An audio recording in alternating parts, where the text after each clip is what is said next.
When I was growing up, we used to always go over to my grandmother's house for Sunday night dinner, and she used to make the most amazing homemade pierogies. We had cheese and potato filled pierogies, we had sauerkraut filled pierogies, and then at Christmas, if we were really lucky, she would make her cottage cheese and dill filled pierogies. And she always made the most amazing mushroom cream sauce to go over top of the whole thing.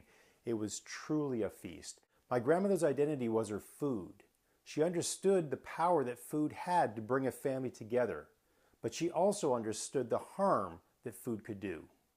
Now, when I came over as a small child, she used to think that I drank too much Coke. So what she would do when I would come over is she would take a can of Coke and she'd open it up. And she'd pour a little bit into a glass. And then she'd take the dirtiest penny she could find. And it was tarnished, it was varnished, it was just a dirty old penny. And she'd drop it in the glass when I got there.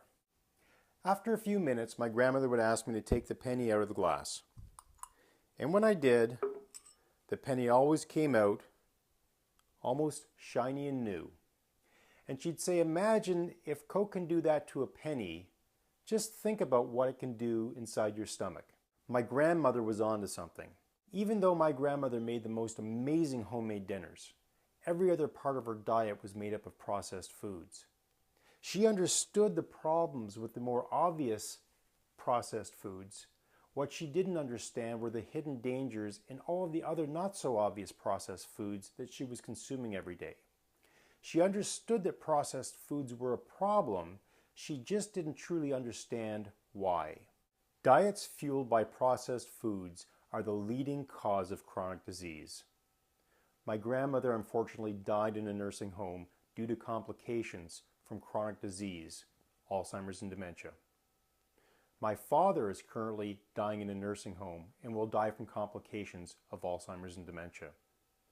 I've inherited those genes. I grew up eating processed foods. The good news is that our bodies are amazing things.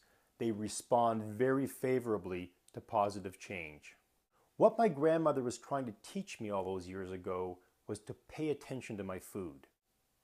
There's power in knowing the truth. It changes things.